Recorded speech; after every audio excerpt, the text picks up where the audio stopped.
Vadodara live 24/7 માં આપનું સ્વાગત છે। આગામી 26મી તારીખે યોજાનારી સ્થાનિક સ્વરાજ્યની ચૂંટણીઓ પૂર્વે રાજકીય ગતિવિધિઓ તેજ બની છે।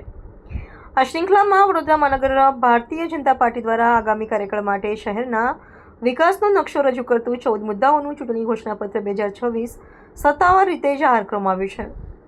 વડોદરા શહેરના કાલીબાગ સ્થિત નમો કમલમ કાર્યાલય ખાતે બપોરે આયોજિત એક વિશેષ પત્રકાર પરિષદ પક્ષના દિગ્ગજ નેતાઓની ઉપસ્થિતિમાં ચૂંટણીનું ઢંઢેરાનું વિમોચન કરવામાં આવ્યું હતું। આ મહત્વપૂર્ણ કાર્યક્રમમાં વડોદરા શહેર ભાજપ અધ્યક્ષ ડોક્ટર જયપ્રકાશ સોની, ગુજરાત વિધાનસભાના મુખ્ય દંડક બાલકૃષ્ણ શુક્લ, વર્તમાન તેમજ પૂર્વ ધારાસભ્યો અને પક્ષના અન્ય વરિષ્ઠ હોદ્દેદારો મંચ પર ઉપસ્થિત રહ્યા હતા। ડોક્ટર જયપ્રકાશ સોનીએ પત્રકારોને સંબોધતા ઘોષણાપત્રના મુખ્ય અંશોની વિસ્તૃત માહિતી આપી હતી। તેમણે જણાવ્યું હતું કે આ 14 મુદ્દાઓના સંકલ્પપત્રમાં વડોદરાના નાગરિકોની પ્રાથમિક જરૂરિયાતો જેવી કે શુદ્ધ પીવાનું પાણી, અત્યાધુનિક સ્વાસ્થ્ય સેવાઓ, સુદૃઢ ટ્રાન્સપોર્ટેશન વ્યવસ્થા અને નવા માર્ગોના નિષ્ણાંત સહિતના સર્વાંગી વિકાસના પ્રોજેક્ટ્સને કેન્દ્રમાં રાખવામાં આવ્યા છે।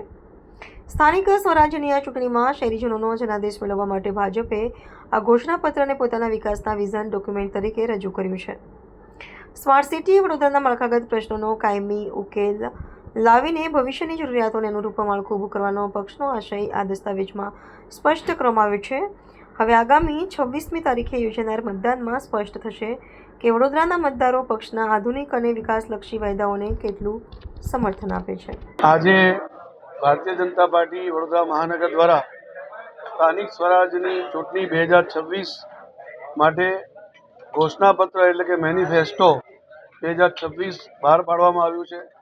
અનેકવિધ પ્રોજેક્ટો નાગરિકોને સુખ સુવિધા મળે, એમની સુવિધામાં વધારો થાય એના માટેના આયોજનો વિચારવામાં આવ્યા છે।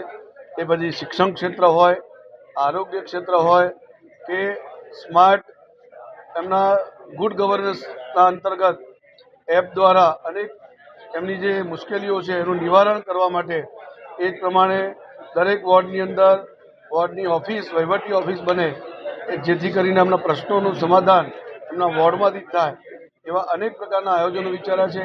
આવાસ યોજનામાં પણ 10,000થી વધુ નવા આયોજનો વિચાર્યા છે। એ જ પ્રમાણે પાણીની ક્ષમતા, પીવાના પાણીમાં અત્યારે જે આપણને ઉપલબ્ધ થાય છે એમાં પણ લગભગ 100થી 150 mld પાણી વહન આપણી વધે, ક્ષમતા વધે, જેનાથી પીવાનું પાણી પૂરતા પ્રેશરથી ઘર ઘર મળી રહે એ પ્રકારના આયોજનો વિચાર્યા છે।